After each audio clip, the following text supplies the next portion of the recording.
Good afternoon. It is October the 16th, 2017, and time to wrap up today and take a look at tomorrow.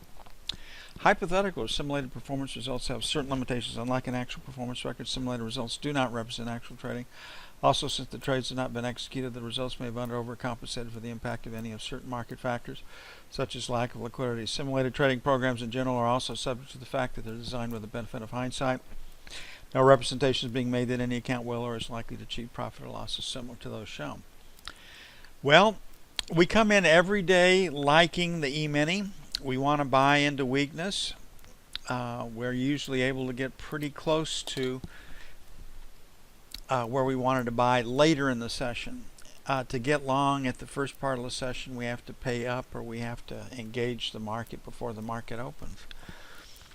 We had sell failure to take out and hold 56.50 today.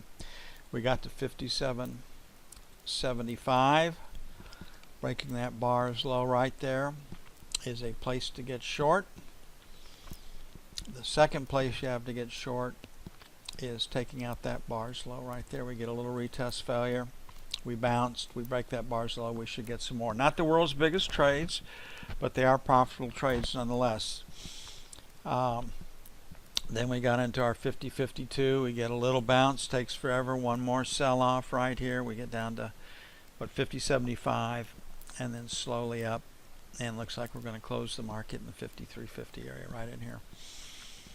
So our buy zone, our support level held up pretty well for us. Our idea that if we couldn't hold take out and hold 56.50 produced some money too. But if you take a look at this, I mean, zip, there's one trade right there that works quickly. There's one trade there that works. Those are only two trades that worked as advertised quickly that you had an opportunity to take all day long. So again, there are better markets to trade for us than the E-mini given this lack of volatility. The trade remains buy the dips, hang on, disappear for a while. And probably the best way to play it is to have the 25.75 calls right now. Higher low, higher high on F1. Find a place to buy it. We're not going to see that on F2. It's a B. So it's split. So we'll be in the same situation that we were yesterday. If we can't take out and hold 56, 58, sell failure. I think if we get through 57.75, might go a little bit higher, 63 to 65 for the sell. As slow as the market's going, though, if we've got 5 or 6 points in, we may stop or stall right there. Buy remains 50.52 and 45.47. We have some news tomorrow that can move the markets. Import-export prices up 0.5 for import, up 0.4 for export. Industrial production up 0.1. That number is probably going to come in higher. Manufacturing up 0.3. Capacity utilization 76.2. And housing market index at 64. That number could come in lower. Focus will be industrial production tomorrow. And my guess is that number can come in higher than forecast.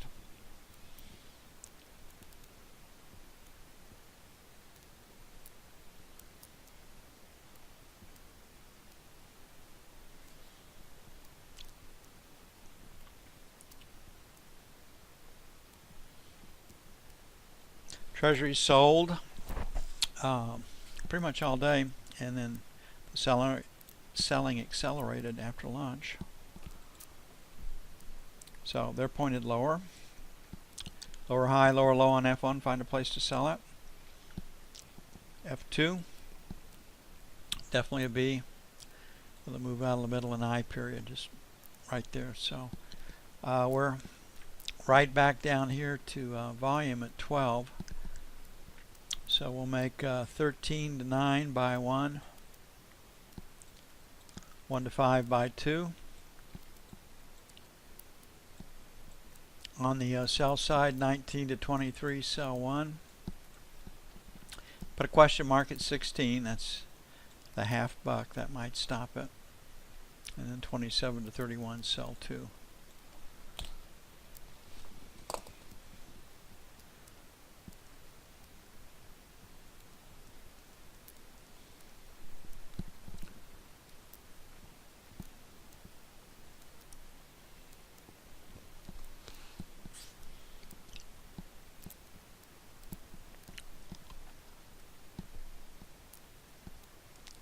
Looking at the 30-year,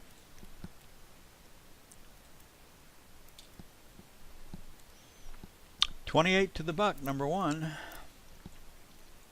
Sell 3 to 7, number 2. Sell 1. 11 to 15, sell 2. On the buy side, 16 to 20, number 1. 9 to 13, buy 1. 1 to 5, buy 2.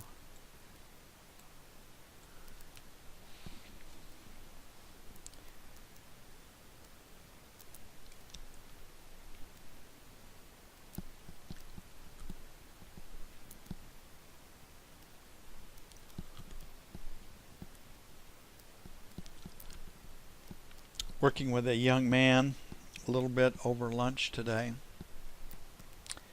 that wants to remove the human element from everything, make his approach to the market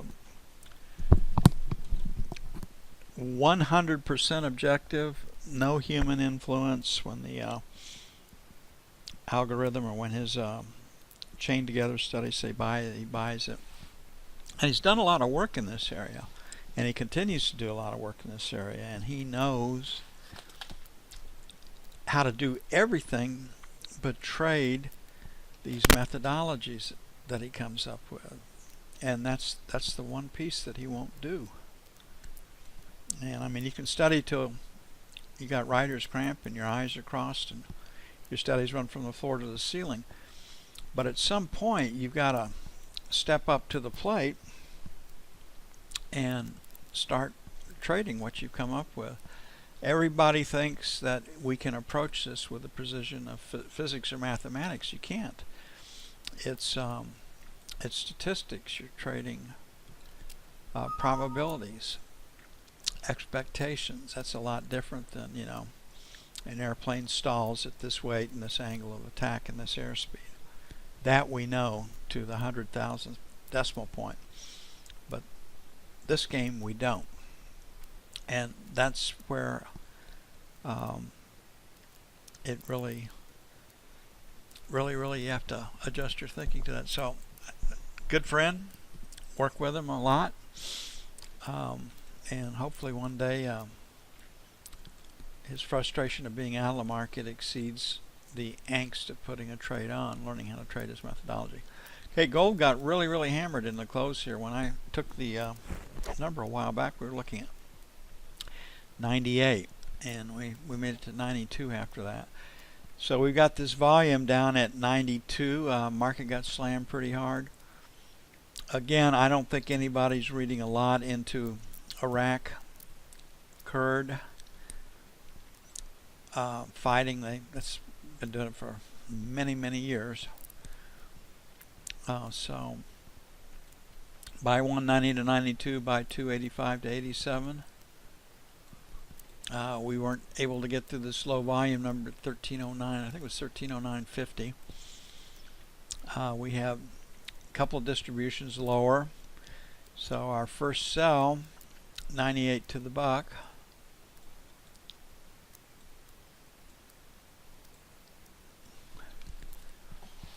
And we'll see if it goes. But you know, at some point you just really have to say, okay, I'm going to learn how to use what I've got. And I mean, even Jack Swager and all those people that wrote all those technical analysis books, and they tried to approach it like math. After many years of observing their books being in print and their studies and working to refine them, you know, they're back to 5 period, 10 period crossovers, 10 period, 20 period. They really went very, very general on their technical studies because markets change. And all those technical studies work for a while, and then they don't work for a while. And then they come back and they work again. So you really are put in a position of having to recognize how to utilize the tools that you do have and trade them accordingly. Crude's pointed higher right here, higher low, higher high. We won't see the same thing. Won't be as strong on the F2 screen.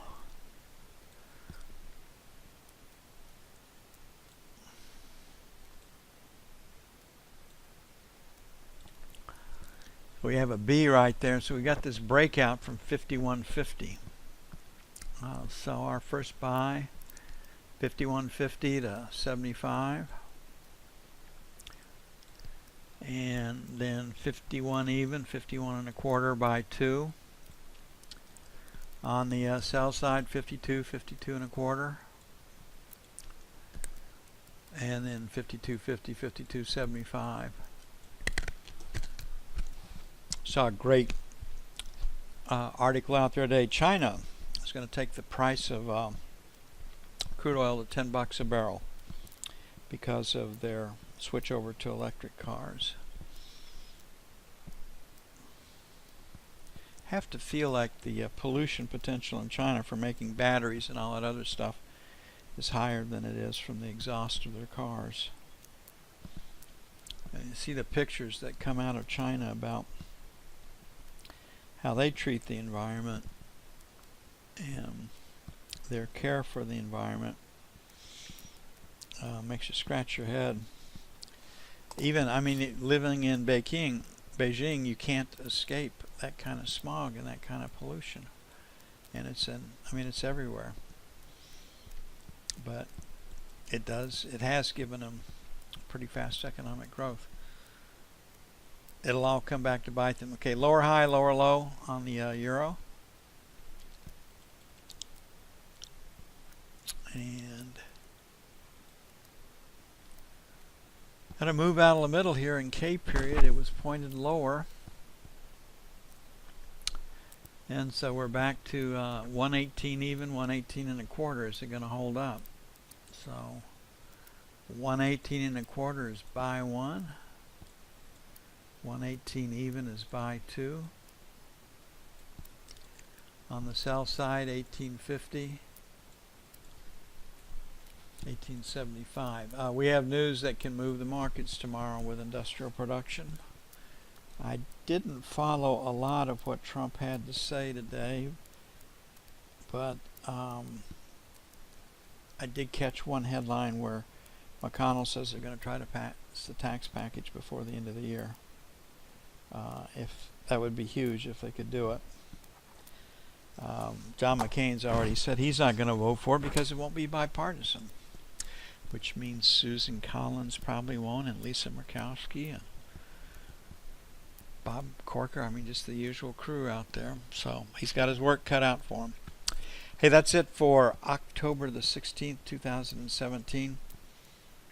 See you in the room bright and early tomorrow, and hopefully I get some relief with my eye here tonight with the doctor. Keep your fingers crossed. I'm out of here.